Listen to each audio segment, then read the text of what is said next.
بسم الله الرحمن الرحيم. الحمد لله رب العالمين، وصلى الله وسلم على سيدنا محمد وعلى آله وصحبه أجمعين. خۆشەویستان، ئەوەی لە ڕووکەشی گۆڕا دیارە ئێمە تەنها چاڵێکە بینین کە هەر چوار دەوری گڵە و چێلێ لەسەرێتی و کۆمەڵێک خاک و بەرد لەسەری هەڵچنراوە، نازانین لەژێرەوە چییە گوزەرێ. خوا بۆ ڕەحمی کردووە گۆڕەکانمان شەفاف نین، خوا بۆ ڕەحمی بە بەشەریەت کردووە کامێرەیەکی معنەوی لەسەر ڕۆحی بەشەرەکان نین کە لە ناو گۆڕان بزانین لەژێر ئەرزا چ باسە. بەداخەوە شتێک هەیە لە ناو گۆڕە، خوای گەورە پەنامانی لێبا و هەمووتانی لێ پارێزێ پێوترێ سزای گۆڕ. من ئێستا ئەو نەقاچم شۆڕ کردوتەوە بۆی کە بزانم هەز بە چی یەکەم، بزانم ئەو نەیەکم لە ناو ئەم گۆڕەیایە و ئەم دەورەم قەڵەباڵغە و لە خزمەتی جەنابتانام ئەگەر بە تەنیا بم و بخرێمە ژێر ئەم گڵەوە و کەسم بە دەوران نەمێنێ و چاو تروسکەی نەمێنێ و هیچ حرەکە و جوڵەیەکم نەمێنێ و ئینجا بێمە ژێر ئەوەی کە لە ناو ئەمەشا سزا بدرێم، یاخود خوا نەخواستە خوای گەورە پەنامان بە. گەورەترین پەنا ئەم پەنایەیە ئەوەی کە کردوتە لە ژیانە دەرەجەی معدەلی مانگانە و ساڵانەکەی لێرە وەرەگریتەوە. فاینەڵەکەشی لە قیامەتە خوای گەورە پەنامان بە. بۆیە ئەوەی کە لێرە دەرەجەی خراپ بێ، معدەلەکەی بەشی دەرچوون و بەشی داخڵبوونی ئیمتحانی فاینەڵی نەکات، ئەلێرە پێویستەکە بە کۆمەڵێ گۆڕە و شار و بە کۆمەڵێ زاخا و فلتەرا ببرێ بۆ ئەوەی کە هەتا ئەگاتە ئەو سەرنەجاتی بوو بێ. یەکێک لەو تاوانە گەورانەی کە لە ناو گۆڕە سزاکەی گەورەیە پێغەمبەری خوا صلی الله علیه وسلم بۆمان باسەکە لە خەوەکەیە ئەو کەسانن کە درۆکەن، درۆیەکەکەن ئەگاتە لووتکە، شتێ بڵاوە کاتەوە لە سۆشیال میدیایە، خەڵک هەمووی پێوی سەرقاڵە بێ کە سێرێکی واژ نییە. ئەمە درۆیە کە بۆ خۆی ئەیکا، ئەنجا ئەگە درۆیە بەدەم موسڵمان و خەڵکێکی ترەوە بکە. خوای گەورە پەنامان بە ئەمە لەم شوێنەیە شوێنی عەزاب و ناڕەحەتی و دەم هەڵقڵیشیانیانە کە نەجاتیان نابێلی. تاوانێکی تەرەوانەیە کە لەسەر نوێژی فەرزەخەون، سەریان دائەنرێت و مێشکیان بە بەردێک لەم بەردە گەورانە جوان پانەکرێتەوە و سەنی پانە بێتەوە، ئەجا بەردەکە خلۆرە بێتەوە لەم قەبرستانەوە و یەکێچەی هێنێتەوە و دیسانەوەیەتەوە، سەری وەکو خۆی لاتەوتەوە و دیسان سەری بۆ پانەکاتەوە و ئەمە ئەو کەسانەیە کە لەسەر نوێژی فەرزەخەون و ئاگایان لێ نییە. کەسێکی تریش ئەم گۆڕی بووە بێ بە یەک بەحر، یەک دەریا لە خوێن تیامەلاکە تمەس ئەمە سوی خواردووە. کەسانێکی تریش ئەم گۆڕە ئەبێ بە تەنور، خوای گەورە پەنامان بە، هەر هەمووی ئەبێ بە ئاگر، هەر هەمووی ئەبێ بە کوورە. چیان کردووە؟ ئەمانە زینایان کردووە و خۆیان لە داوێن پیسی نەپاراستووە. بەڵێ ئەمانە هەمووی وامان لێکە حسابێ بکەین بۆ ئەوەی کە شتی بەسیتیش کە پێغەمبەری خوا بەلای گۆڕێکا تێپەڕێ لەگەڵ سەحابەکانیە جوێی لە دوو گۆڕە بێت عەزاب بدرێن. فەرمێ ئینەهما لەیعەذەبان وما يعذبان في كبير. فەرمێ ئەو دوو قەبرەی ساکەنە عەزاب بدرێن، عەزابەکەشیان لە شتی زۆر قورس و کەبائیران نییە. ئەمما ئەحەدوهما فەکانە یەمشی بالنەمیمە، یەکێکیان دوو زمان بوو قسەی ئەجێڕایەوە، وأما الآخر فكان لا يستتر من البول، دووەمیشیان ئەوە بوو خۆی لە پاژمیز نەئەپاراست. سبحان الله، دوو تاوان کە یەکەمیان سەرە کێشەیە بۆ کێشە بینی مسلمانان و حەقی مسلمانانە چێتە سەر کە زمانی بەباشی ناگەڕێ، دووەمیشیان بیدایەتی پابوونەوە و تەتەحور و دەستنوێژ و نوێژکردن و عیبادەتەکانە. ئەم دوو تاوانە کە سەرەتای دەستپێکی حەقی خوا و حەقی خەڵکە، ئینسان ئەگەر خۆی لێ نەپارێزێ ئالێرانەیە باجەکی بە قورسی ئەدا. تاوانی تر زۆرن، خوای گەورە ئێمە و جەنابتان و مسلمانان و کەس و کارمان کە لەم گۆڕستانیان لی پارێزێ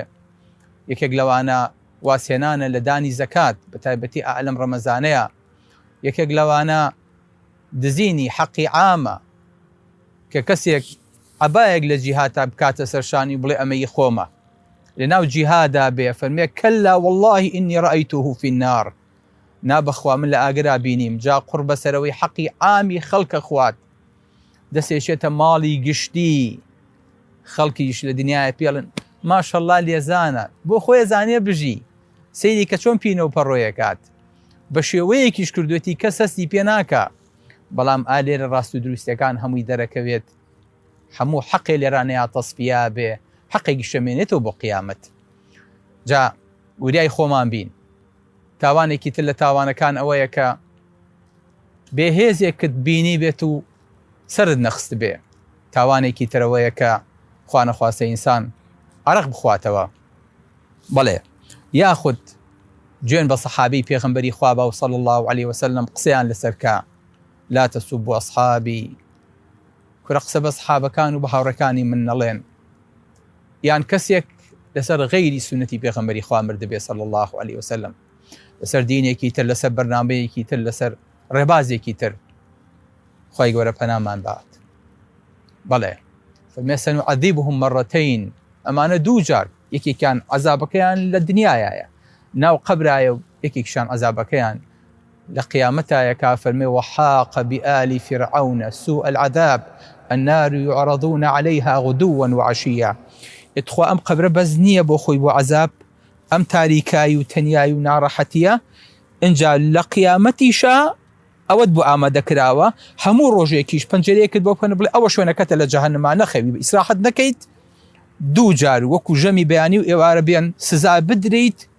لەسەرەوەی کە شوێنکەوتوی فیرعەون و دار و دەستەکەی بوویت شوێنکەوتی زاڵم بوویت بەڵێ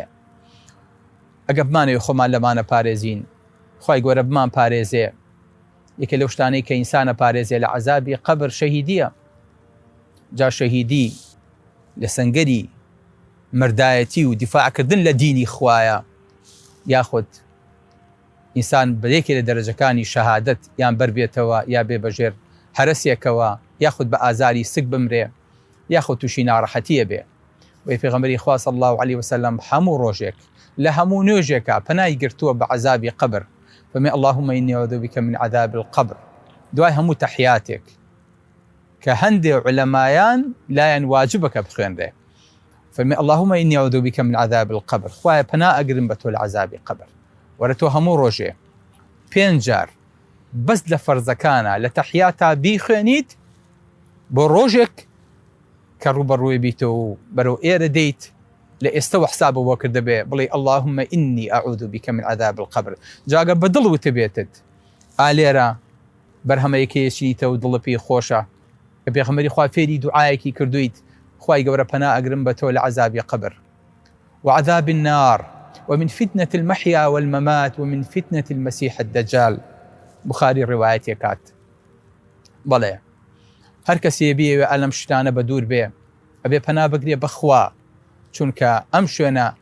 کەس لێی نەجات نابێ مەگەر خوای گەورە ڕەحم کات مردنێکی شەهیدی بەنسیب بکات یاخود لە شەو ڕۆژی جومعەیە وفات کات ئەمەش بۆ خۆی دەرەجەیەکە خۆشەویستەکانم قەبر هەر بۆ خۆی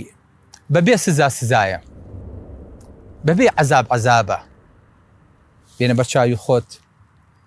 لەژێر ئەم گڵەیە و لەژێر ئەم دار و پەردووەیە و لە شوێنە تاریکەیە بەزەیمان زۆر بەچایەتەوە ئاڵێن کاکە بوو مەرەزێ یاوێتی لە شوێنی هەر هەموو خەڵکەکە بۆ بەژێ دار و پەردوو بۆ بەژێ باڵەخانەکانەوە هەر هەمی هەرسی هێناوە بۆ یەکەی نیشتەجیەکان زۆر بە کەڵک ناین و ترسمان لێ هەیەیان نیشتەجی بێن لەوانەیە ڕۆژێکیش ئێمە بین بەژێر ئەم هەرسەوە چەند بەزەیمان بە ماڵێکایەتەوە کە غازێک سەقفەکەی لەگەڵ ئەرزەکەیە تەخت کردوون و بوون بەژێرەوە یخوا ئەوش مەسیری هەمومانە هەروایە ئەو هەناسی لێ بڕاو مردووە من و تۆش ڕۆژێ دێنە ئەم شوێنە هەناسەمان لێ ئەبڕێ بەڵکو بەبێ هەناسە دێنە ئەم شوێنە بەزەیمان پیایەتەوەڵین خوایە چۆن پەنای یونسدا نەجاتتدا خستە ناو سکی حوتێکەوە لە ناو سێ تاریکاییە وەرە ئینسان بچێتە ناو بەحرەوە لە ناو بەحریشا لە ناو تاریکاییە بێ حوتیش قوتێ با بچیتە ناو گەدەیەوە بچیتە ناو جێقڵانەکەیەوە بەتەمای دەرهاتنەوە هەی دەنگە بە کەسان ئاگا بەخوانە بێ هەر بڵێ سوبحانەکە ئینی كنت من الظالمین ڕۆژێک دێ لە سکی حوتەکە و بەحرەکەی یونس خراپتر توشمانە بێ کە ئێرەیە یونس خوای گەورە ڕەحمی پێکرد و پاشان ڕۆژێ دەری هێنا ئەمە دەرهاتنیشی نییە لێرە بۆ خۆ دانیشە لێرە بۆ خۆت بمێنەرەوە هەتاوەکو خوای گەورە ئەمرەکا بە قیامەت و بینە دەرەوە بۆیە پێغەمبەری خوا صلی الله علیه وسلم ئاگادارمانەکاتەوە فەرمێ سعدی کوڕی معاذ ئەو پیاوە گەورەیە کە شەهید بوو یەکێ بوو لە خۆشەویستەکانی پەروەردگار یەکە بوو لە خۆشەویستەکانی پێغەمبەری خوا صلی الله علیه وسلم سعدی کوڕی معاذ کە وفاتی کرد مەلایکەتەکان چوونە ژێر دارمەیتەکەی بەدەستیانە ئوسوب بوو بۆنی قبرەکەی خۆش بوو فەرمێ هذا الذي تحرك له العرش وفتحت له أبواب السماء وشهيده 70,000 من الملائكة لقد ضم ضمة ثم فرج عنه فەرمێ ئەو کەسەی کە 7,000 مەلائیکە هاتن ئامادەبوونی پرسە و ناشنەکەی بوون ئەو کەسەی کە عەرشی ڕەحمانی بۆ لەرزی ئەو کەسەی کە دەرگای ئاسمانەکانی بۆ کرایەوە فەرمێ قبر ئاوا هاتەوە یەک و لەسەری و دوایی کرایەوە پەنا ئەگرم بەخوا کەواتە ئەو قبرە کورد دەڵێ گۆڕە و شارێک کە درەیت شیری بەری دایکە پێێنێتەوە سبحان الله کە خاکی دایکت ئاخر هەر ئەبێ بگرێتە باوش خۆ بکە خاکێ بەسەر خۆتە لە قاپی بوو ترابێز و لەپەر بەردی ئەجەل بۆ شیشەی عمرم نەوا بێز و فیداتم دەست و بردێ ساقیە جامێ شەرابێز و چییە دنیا ژنێکە هەر شەوی سک پڕ بە سەد فیتنە سبەی نێزوو بە خوێنی جەرگی ئەهلی دڵ ئەکا بێزوو کە خاکی دایکت ئەو خاکی دایکە ئاخر هەر ئەبێ بگرێتە باوش خۆ بکە خاکێ بەسەر خۆتە لە قاپی بوو ترابێزوو جاگەر ئەم عەزابە ئەم گۆڕە و شارە سەعد لی پارێزراو نەبووبێ خوای گەورە ڕەحم بە ئێمە بکات فما له من قوة ولا ناصر هیچ شتێک نییە فریاوکەوێ ئالەم شوێنەیە جارێکیان فضەیلی کوڕی عیاض پیاوێکی بینی فەرمی ئەگەر هەموو دنیا هی تۆ بێ بخرێتە ئەو قبرە و قبریش بێتەوە یەک لەسەر و ئاوا پەراسوەکانت تونکا لە یەکتری و ئیتر هەناسە و دەرنەچێ و ناڕەحەت بیت ئەفەرمی ئاوا پەراسوەکان یەتەوە ناویەک ئینسان چۆ بە ناویەکە ئەفەرمی ئەگەر هەموو دنیا هی تۆ بێ چی لەیەکە ئەی بەخشیان نا فەرمی إن كنت لا تعقل هذا فما في الأرض دابة أحمق منك ئەگەر ئەمە ئاقڵە نەکا لەسەر ئەم زەویە چوارپێیەک لە تۆ بێعەقڵتر نییە ئەگەر ئەمە ژیرمان نەکا ئەم گۆڕە و شارە ژیرمان نەکا و عەقڵمان نەکا و بە هۆشی خۆمان نێنێتەوە واللهی ئەبێ بە عەقڵی خۆمان بچینەوە جارێکی تر بەڵێ جا خوای گەورە ڕەحممان پێ بکا بە منافقین ئەمرین منافقەکانیش ئەمڕۆ زۆرن کە ئیدعای ئیمانەکەن و ئیدعای ئیسلامەتیەکەن و ئەیانەوێ بەرنامە و پەیڕە و پرۆگرامی ئەو خەڵکە بگۆڕن لە ناخیشەوە ئیمانیان بە ئەلفوبەی ئیسلام نییە ئەمانە شوێنیان خۆشە بێ لە ناو قەبرا پێغەمبەری خوا صلی الله علیه وسلم فەرمێ پرسیاری منتان لێکرێ لە ناو گۆڕا کە مەلایکەتەکە پرسیارە کات لەسەر پێغەمبەری خوا صلی الله علیه وسلم جواب داتە و جوابەکەی نازانێ جا فەرمێ ويضرب بمطارق من حديد ضربة بين أذنيه فيصيح صيحة يسمعها من يليه إلا الثقلين فالمي يك شێلمانی ئاسن ئەدرێ بەسەریا ئەگەر هەموو زەویلەی کۆ بێتەوە بۆیان ناڵجوڕێنرێ مەلایکەتەکە ئاوا کە ئەیدا بەسەریا هاوارێکی لێ هەڵەسێ هەرچی لەو دەوروبەرەیە جووی لێیەتی ئیلا ئینسان و جنۆکە نەبێ ئەزان بۆچی جووی لێ نییە لەبەرەوەی کە ئەگەر جووی لێ بواە ئیتر ژیان نامە دنیا کۆتایی پێهات تۆ هەموو ڕۆژێ لەم گۆڕستانەوە یەکێکە نێژرێ و خوای گەورە پەنامان بات باش و خراپی تایە جۆ لەم هات و هاوارە بێ چۆن نەتوانیت بەخوا بە دووری 100 کیلۆمەتریش ناتوانین لە نزیکی قەبرستانەوە ماڵ دروستکەیت. ئەها کورد دەڵێ پەلەمەکە دارێن بە ڕۆحدا ئەمە ئەو ئازارەیە کە ئەگاتە ڕۆح، ئەمە ئەو شێلمانەیە کە ئەیدەم بە لاشۆ ئەدێن بە ڕۆحەکەتە. اینجا خوای گەورە پەنامان با فەرمێ لەو ضوریبە بیها جەبەل لەکانە توڕابە، ئەگەر بیدا بە شاخە ئیکا بەکل کە لێدات ئەیکا بەگەڵ.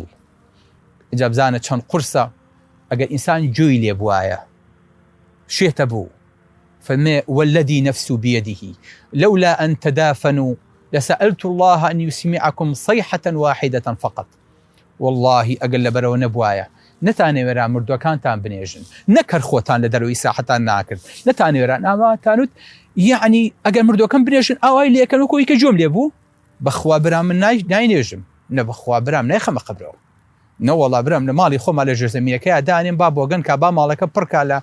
لە پیسی بەخوا برام ناینێژم، بەخوا برام وام لێ مەکەن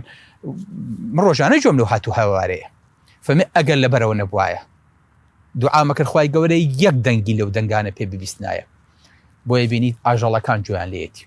من تەسەورەکەم ڕۆژگارێ بێ مێشکی حەیوان و سەوتی حەیوان و گوێی حەیوان خوێنرێتەوە کە ئەسڵەمێتەوە لە کاتی سەرقەبرال و لە نزیکی ئەو شوێنانەیە ئینسان بگاتە عیلمێک کە ئەوە لە حەیوانەوە وەرگێت و هەسکات لە شوێنێکە ئازار هەیە و لە شوێنێکە خۆشی هەیە. ڕێک باسی شەکرێ لەم مێژووە ئەوەی کە ئەسپێکی هەبوو لەسەر قەبران یاخود سەگێکی هەبوو دوورە ڕووی جەنابتان ئەوەی کە دا بەکاستی پێکردووە سڵەمیوەتەوە و ڕای کردو و ترساوە ئینسانەکە وەی زانیوە کورد و تەنیەڵێ مێشێ میوانی نەبووە. تو ئەخوایەگە پرساتان لێکم تو ئەخوایە ئەو قەبرە هیچی تیانە بە هیچ واز عەزاب بێنە بەس تو لە مارێکی تیا بێت چیمان پێیەکە؟ خۆ ئاوا دەسە بەسراوەوە ناو کوفنەکەی ئاوا بەستاویت هیچ نا بەس جرجێکی تیا بێ واز دە هەموو شتێ بێنە برسی بێت و زوو بێ لە سەر و چاو و کە لەو گۆشتەکەەوە بخواتچی لێت. لەبەرە خۆشەویستەکانم هێشتا لەگەڵ ئەوەشا کە ئینسان شوێنی خۆی لە جەهەنەما پیشانە بن بەو حاڵەشەوە ئەڵێ ڕەبی لا توقیمی الساعە خوایە بەمە ڕازی نیم قیامەت هەڵمەسێنە. لا إله إلا الله ئەی بێ لە قیامەتا چی ئامادەکرا بێ. خۆشەویستم قوربەسەری و ماڵوێرانی جا قوربەسەری ئەوەیە کە ئەم بستخەنە ئەم ژێرگڵە و ئەم هەموو قوڕەبن بەسەرتا ئەمە قوربەسەریە. ماڵوێرانی بۆ ئەو کەسەی کە یەتە ژێر ئەم گڵەوە و دا ئەپۆشێ و مەجای گەڕانەوەی نییە و ئەمەش سزاکەی دنیایەتی بۆ چونکە یێشتا ناری کوبراکەی نەبینیوە ئازارە ناڕەحەت و قورسەکەی نەبینیوە کام ڕۆژەی پیشانێن ئەڵێن ڕەبەنا عەجل لەنا قطنا قبل يوم الحساب. خوای گەورە عەزابەکەمان هەر لە دنیایە بۆ تەواو بکە ئەو نە عەزابەکەی ناڕەحەتە قەبریش لێی بێزارە بێ قەبریش لێی ناڕەحەتە بێ قەبرەڵێ چییە سووچ و گوناحم بۆچی ئەم کاتە جەزاخانە لە قەبر هەڵکەن هەتا ڕۆژی جەزا دەعوا چییە قەبرم ئەڵێ قەبر دەعوایەک لەسەر قەبرچێکە لەسەر قەبر هەڵکەنەکە پێشکەشەکە ئەڵێ خوایە من تاوانم چی بوو ئەم کابرای منی کرد بە جەزاخانە و ئەم لاشە بۆ گەنی بۆ هێنام چییە سووچ و گوناهی بۆچی دەم کاتە جەزاخانە لە قەبر هەڵکەن هەتا ڕۆژی جەزا دەعوا چییە قەبرم سبين يحشر المرء براق الفرسة أمره تبراب لمن باكس نبي حشري لقى الحشرم. السلام عليكم ورحمة الله وبركاته.